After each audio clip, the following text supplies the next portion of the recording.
Is Maul grooming me? Like, why does the dark side sound right? Like, not morally right, but it's convincing me. Like, if you sit here long enough and you start to go, I see your point. But is that what Star Wars is really trying to say? Villains don't fight, they recruit? Like I said, am I being groomed? This and so much more coming up right now on Pink Milk. It's time to drink up. Hello, hello, hello. This is Brian, and you are listening / watching Pink Milk, your Star Wars podcast where we go deeper than lightsaber battles. Whose hilt is whose? We go and talk Star Wars on deep levels, all through a queer perspective. So if you like your Star Wars with a little snark, a little sass, a little bit of shade, and a whole lot of queer chaos, this show may be for you. So hello there. Welcome, welcome, welcome. We are in chapters 3 and 4 of Maul, Shadow Lord. And can I just say that, like, Star Wars animation is peak Star Wars? Like, Maul is cooking right now. As the kids would say, Maul is cooking. I don't think we've ever seen Maul quite like this, to be totally honest. He's not quite as angry. He seems to have buried that chaos that I know is boiling there. Maybe now that his little knee is broken, spoiler alert, the chaos is going to leak out now, but he's kind of calm. And that's what's making him feel maybe a little more dangerous this go round than we've ever seen him. It feels like a Maul that maybe has accepted the outcome. Order 66 happened. Sidious did Sidious. The Emperor won. The Republic fell. The Jedi are almost all gone. Like, he tried warning everybody about this. Like, the last time we saw him, he tried to get Ahsoka to take his hand.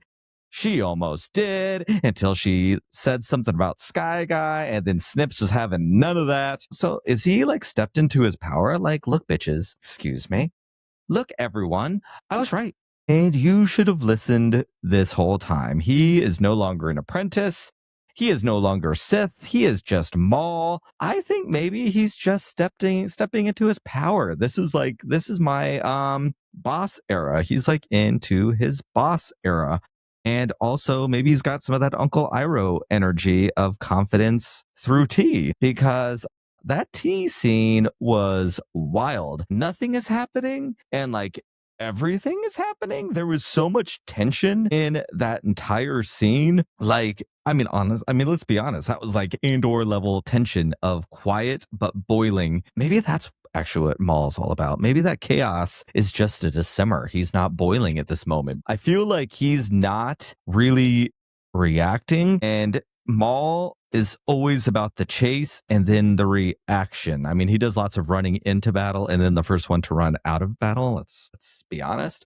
But right now, he feels like he's controlling every room he walks in, and I'm kind of here for it. I love it when a gay boy steps into his power. It's great. But yeah, I think this is incredible because controlled villains are always like really scary. They're a very specific type of villain, and that's a side of Maul that we haven't seen. So we are getting some growth here. I kind of like it. Contradictory to what I said last time, but he's the calm one. He's the controlled one.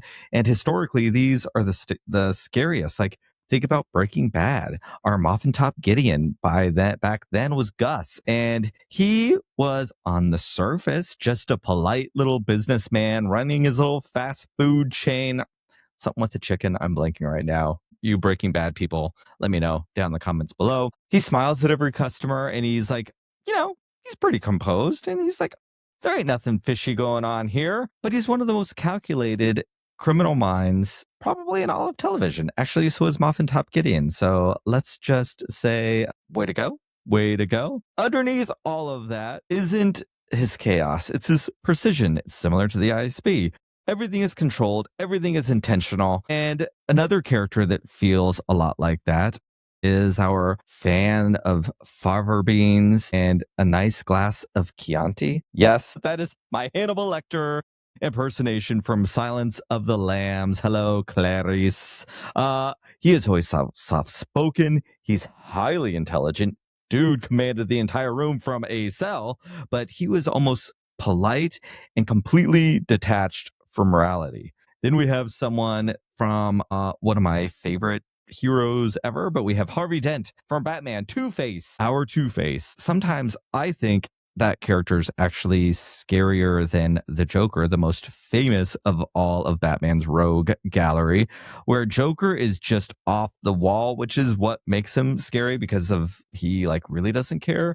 But like Two-Face, like kind of to me, knows what he is doing is wrong and puts all of his decision making into the coin flip. Every decision he has made is governed by chance, and that is very scary. Another show, this is a gay podcast after all, that I quite love about villains that on the surface are one thing, behind it is another, are maybe our girls from Claws. Pull a little Claws action. If you ever saw Claws, it's messy, it's chaotic, it is so gay and so wonderful. I miss it. It was great. But underneath that messiness, underneath all of that chaos, there was this structure. That show is about money laundering and stuff like that through a nail salon. And Desna was the main character, the protagonist of that show, excuse me. And she was just trying to survive while balancing loyalty, making her way through betrayal and the up and down shifting of power, excuse me. And on top of all that, it's very emotional. There are real systems running everything. Is Maul that system? Is the crime syndicate the system? Is it still the Jedi is the system? Is it the Empire the system? Who's controlling it from underneath? I mean, if it's our boy Palpatine, let's be honest, it's probably Palpatine. It's always Palpatine in Star Wars. Always. He somehow always returns. But just because things look chaotic on the surface, are the people really in control? Do they know exactly what they're doing? I think so. Chaos is diversion. I mean, I'm not saying we're seeing anyone like that sitting in a big house that's currently being remodeled that just tweets random chaotic things and constantly changes the conversation whenever it might need to be changed, and it might look erratic. It might look like someone is possibly unhinged. I hear that word almost every morning on the news, but is that person unhinged, or are they actually in total control? And sometimes, like, what would be scarier? I don't know. So yeah, that's enough politics for this, I guess, right? I don't know. If you're listening to this, I'm holding a pink microphone. You probably know where I stand. But Star Wars loves these moves in the dark side. And after our tease scene, we got something out of a horror movie. It reminded me very much of Alien, something I love dearly. Maul was like a xenomorph just hanging out there in the shadows with a very famous Star Wars, the join me speech. Join me, father and son, husband and wife, grandpa and granddaughter. It's always about the join me speech, whether it was Palpatine, Vader, now Maul. And kind of what's crazy every time, maybe not Luke and Vader so much, even though maybe a little bit in Return of the Jedi, but it almost always works. There was Maul and Ahsoka, just like it almost works. And that is what we, I think, respond to. I think that might be why we like them. Is it the darkness that is speaking to us? Is it the villain's confidence in their belief system? I don't know, because being drawn to the dark is just something that I think humans might be and might do. I don't know. There's like actual studies on this, and it's connected to this thing called the Dark Triad: narcissism, manipulation, the lack of empathy. Even though, answer this wherever you're listening. Does Maul lack empathy? Because I don't know. I don't know. I'm on the fence. We need to have a conversation somewhere. Does Maul lack empathy? But people often, like people in dark power, people on the dark side, the Sith rulers, all of those people, all of those same traits, narcissism, manipulation, and a lack of empathy, kind of come across as confidence, decisiveness, making them feel a little charismatic, which is like, maybe that's what we're drawn to, is the charisma, the uniqueness, the nerve, the talent. Maybe they're just serving that on the runway. if you will. But research shows something interesting. People tend to believe villains are secretly good on the inside. That's definitely true with our mechanical lung, our more machine now than man. The Maul, I don't know if there's anything good inside that dude. I don't know. But people tend to believe that the villains are secretly good. I do think there's a lot of us actually who watch Star Wars who are understanding of how Maul got to where he got. He was really, really, really betrayed by Palpatine. And I do think there is a level of we hate Palpatine so much that even what he did to Maul kind of comes across as like, how dare you? And maybe we are a little bit protective of our horny gay ace queen. I don't know. Maybe. But more often than not, heroes always good, but our villains sometimes with their uniqueness, their nerve, their talent, try to convince us that our heroes are actually the ones that are secretly bad. I mean, look, ever since the prequels, ever since they doubled down on this idea in the Clone Wars. I just watched the Mandalore Siege arc again, the end of Clone Wars. I mean, little gay boy me and a crazy religious powerhouse always gave me like vibes. But I think even modern audiences now, there is a level of the Jedi that we question. And I don't think we would question the Jedi if our boy, our old man, Palps, didn't convince us that maybe there was something off. Vader himself started to make us think that something was kind of off with the Jedi. And now there is like a larger voice in the fandom that questioned the Jedi and were they right? Were they wrong? Is balance actually not having either the Sith or the Jedi? Like where does that come from? Probably our boy Palpatine. And that's kind of cool as far as I'm concerned. I think a lot of times we watch villains and we hope that they get redeemed. I don't think, well, we know Maul doesn't get redeemed. Maybe in that last little whisper of is he the chosen one? Is there like a level of redemption there? I don't know. I feel like that last duel between Maul and Obi-Wan could probably be broken down and critiqued and explored in so many different ways and with a lot of different perspectives. That would be actually something very fun to do on a podcast here, maybe someday. I don't know. But I think that could be interesting to watch. And I think we know Maul ain't going to be redeemed. Not happening. But our girl could be redeemed.